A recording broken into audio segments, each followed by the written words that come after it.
Donc bienvenue dans cette seconde partie du cours dans laquelle on va donc parler de diagramme de classe et donc du modèle, enfin du langage de modélisation UML. Alors UML déjà, un petit mot, donc c'est un langage de représentation qui est destiné initialement à la modélisation objet, donc c'est en lien avec la programmation, on verra juste après.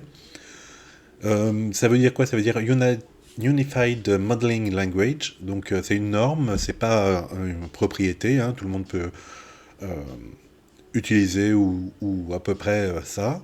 Donc c'est pas propriétaire, c'est pas commercial. Donc c'est un forme Lims qui permet de penser objet, donc et en restant indépendant du langage de programmation qu'ensuite on choisira. Donc ça c'est toujours très important parce que dans les grandes sociétés, il y a des gens qui font de la représentation et puis d'autres qui programment, puisque pour la programmation ça peut représenter un pool d'informaticiens. Et donc c'est indépendant après de la mise en œuvre informatique. Donc ça normalise les concepts objets ainsi que leur représentation graphique, et donc c'est un moyen de communication entre l'étape conceptuelle et puis les spécifications techniques. Alors très important, c'est donc le diagramme de classe. Donc UML va s'attacher à décrire un modèle de données qui est représenté par des classes d'objets. Alors peut-être avant de continuer, je vais juste faire une petite parenthèse sur justement la programmation à objet, ou juste pour que vous ayez quelques idées. Alors déjà, la programmation objet, c'est ce qu'on appelle un paradigme de programmation. Donc là, vous en voyez quelques-uns. Premier paradigme, c'est impératif, c'est-à-dire vous dites exactement à l'ordinateur ce qu'il doit faire. Donc pour i allant de 1 à n, on fait ceci, on fait cela, etc. Et il n'y a rien d'autre. Ici donc la programmation objet, c'est-à-dire que vous allez définir des objets qui vont avoir un certain nombre d'éléments à l'intérieur et puis des méthodes qui sont liées aux objets. Et ensuite, vous allez faire, l'ordinateur va faire l'interaction entre ces différents objets-là. Donc voilà, et puis après il y en a d'autres, hein. Par exemple la fonctionnelle, vous allez plus décrire, vous allez décrire les objets via les fonctions en fait, ce qu'ils doivent faire. Voilà. Donc par exemple, alors, pour vous donner une idée de fonctions, HTML en fait quelques-unes du style, vous avez les balises prix, etc. D'accord, où vous définissez ce qu'il y a à l'intérieur comme étant le prix. Donc après, vous avez des différentes méthodes, fonctions, etc., qui sont associées, et qui peuvent récupérer le prix, le comparer, additionner, changer d'unité de monétaire, etc. Donc si on regarde un peu ce que c'est que la programmation orientée objet, donc voilà, pour un de programmation, on va définir donc des briques appelées objets. Et donc il y a une notion d'encapsulation. C'est-à-dire, alors chaque chose dans son temps, je reviens, l'objet représente un concept, une idée, une entité du monde physique, voiture, personne, page d'un livre. Alors ça représente la classe, hein, des voitures plutôt que, d'accord, après il y aura des instances. Et puis vous allez donc définir comment est-ce qu'il interagit avec ses pairs. Donc on définit l'objet et puis leur relation. Voilà, fonctionnalité attendue, programmation orientée objet.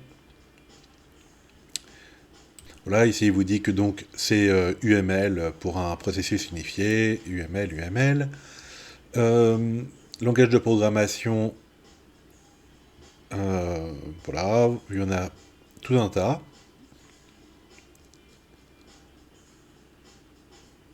Mhm. Ok, donc là je vais vous expliquer un petit peu rapidement ce que c'est que tout ça. Donc la classe, ça va définir, donc vous allez définir la classe des objets, donc avec à l'intérieur, donc c'est la notion d'encapsulation, va être intégrée. Donc qu'est-ce qui permet de définir votre objet, et puis un certain nombre de méthodes qui pourront être appliquées directement à cet objet. Donc, dès que vous allez définir une instance de cet objet-là, de cette classe-là plutôt, les méthodes seront automatiquement attachées. Donc ça c'est la partie encapsulation, et parfois on n'a pas accès, on n'a plus accès aux données qui sont à l'intérieur. Euh, la notion d'héritage que vous voyez ici, c'est quand vous définissez des sous-classes.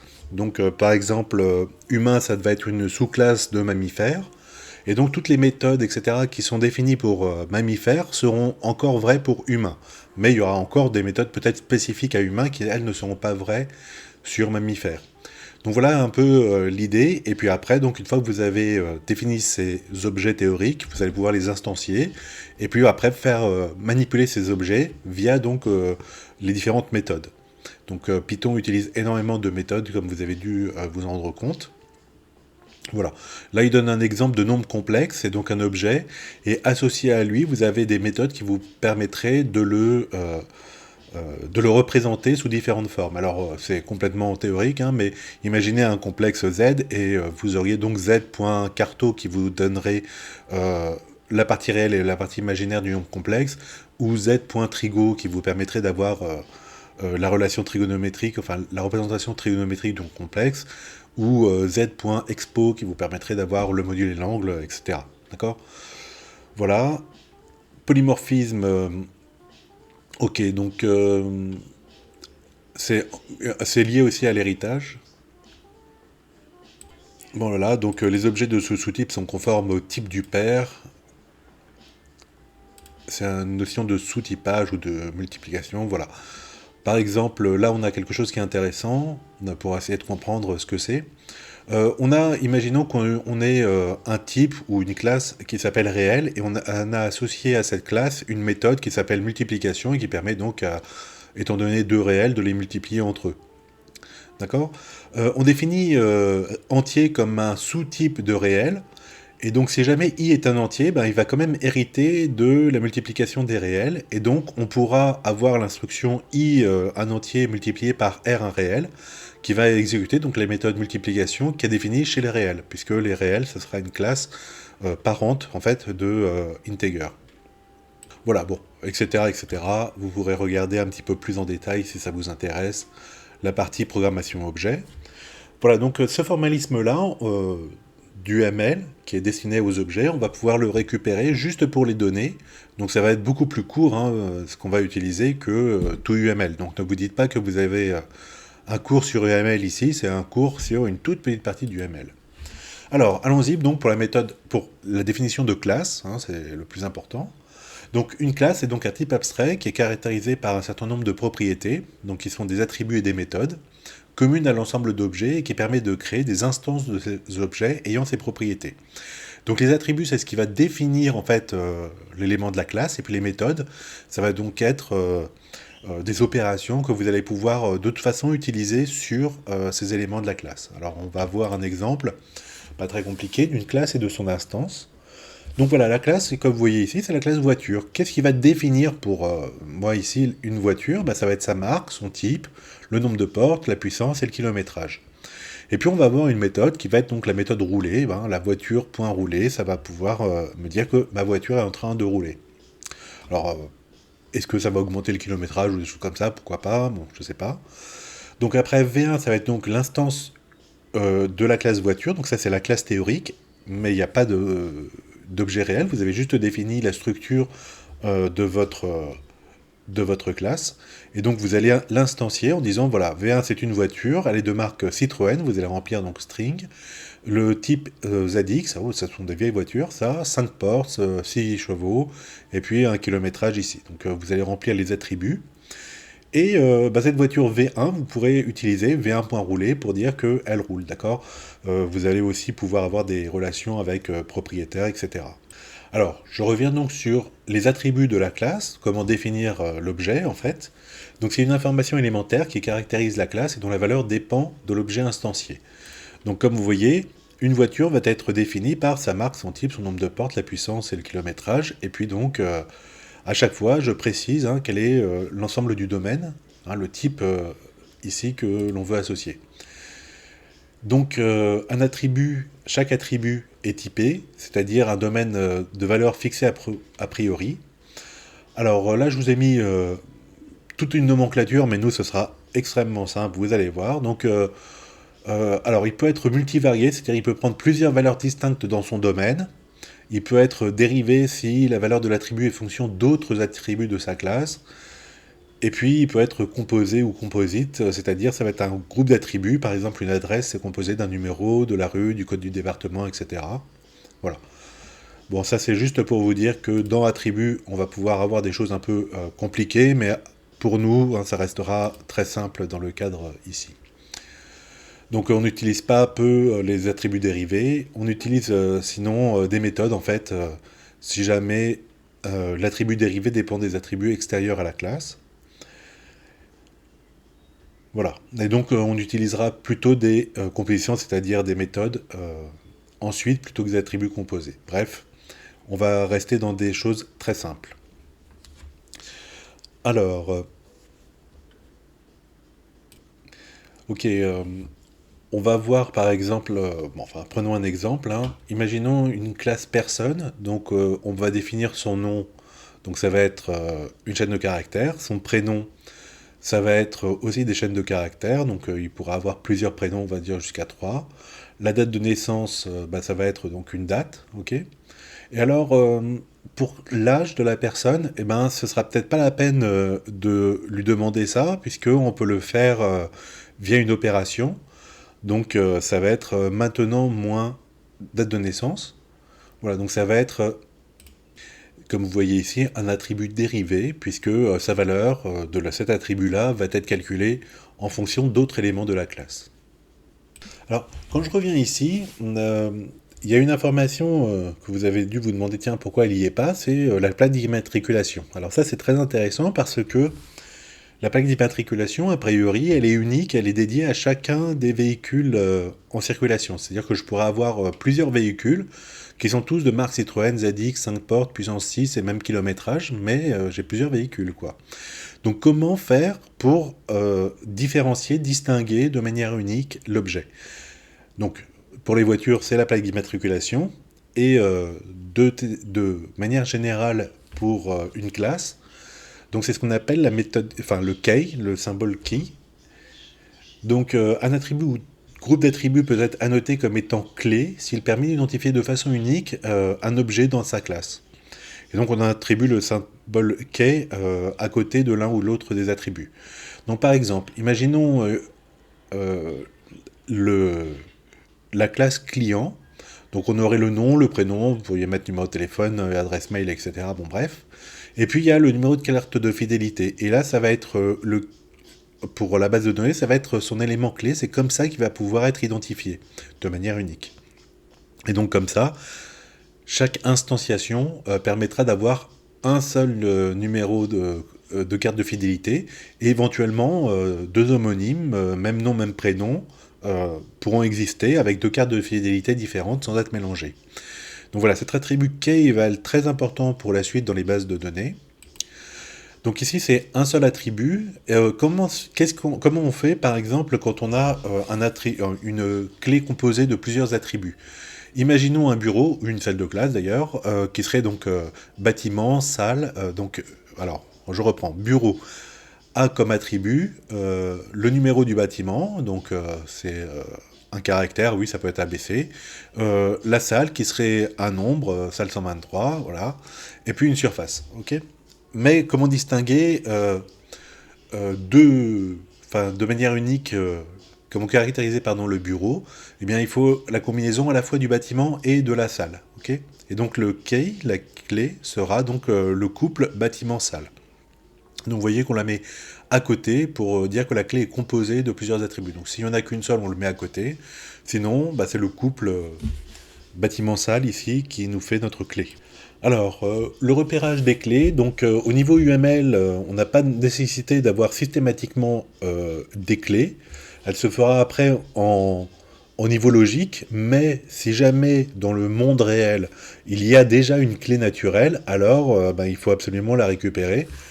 Si jamais c'est une clé évidente. Donc par exemple, notre numéro de sécurité sociale pour des humains, si le numéro de sécurité sociale est intéressant dans la base de données, si c'est pour une librairie ou un truc comme ça, on ne va pas nous demander notre numéro de sécu. Pour les voitures, évidemment, la plaque d'immatriculation, etc. Ou si jamais il n'y a pas de plaque d'immatriculation, le numéro du moteur, enfin bref, j'en sais rien, mais voilà, pour identifier de manière naturelle. Si une clé n'est pas, enfin s'il n'y a pas de clé évidente, pardon, eh ben on laisse la classe sans clé. On verra plus tard dans la modélisation logique comment en rajouter. Alors, j'ai mis ça pour plus par culture pour vous. C'est-à-dire, bon, dans le cours de base de données relationnelle, on n'utilise pas ces notions, mais au cas où. Donc en UML, il y a parfois des attributs qui sont protégés, donc qui ne sont plus accessibles de l'extérieur, qui ne peuvent être modifiés que à l'intérieur, enfin bref. Et puis donc des attributs soulignés. Donc si jamais vous voyez des sharp, des soulignés, etc., bon bah va être comme si il n'y avait pas de signification spécifique. Ne vous bloquez pas si jamais vous voyez dans des documents que je récupère qu'on essaye d'analyser. Ne vous bloquez pas si vous voyez ces symboles-là. Il n'y a pas de signification particulière pour nous. Bien, donc on a vu les attributs, maintenant passons aux méthodes. Donc une méthode, c'est une opération qui est associée à la classe d'objet, qui permet donc d'agir sur les objets de la classe, ou de renvoyer des facteurs, des valeurs, pardon, calculées en fonction de ces paramètres. Alors si jamais vous connaissez, là, pour le langage de programmation Python, vous connaissez forcément les méthodes, puisque Python, c'est sa spécificité, hein, utilise énormément les méthodes. Donc juste, j'ai ouvert un code représentatif en Python, peu importe ce que ça fait, hein, c'est juste pour rappeler ce que sont les méthodes, voilà. Ma liste de meubles, donc ça doit être, bah, c'est une liste, hein, d'accord, c'est défini comme étant une liste. Et .sort, ça trie la liste automatiquement. Donc quand on a une liste, la classe était liste, avec un certain nombre d'attributs, et donc il y a la méthode sort qui permet de trier une liste. Voilà, un annuaire.item, donc qui doit renvoyer, je sais pas, les items. Ah oui, bah ça c'est donc ça doit être un annuaire, donc une liste, d'accord. Et ça renvoie chaque élément de la liste.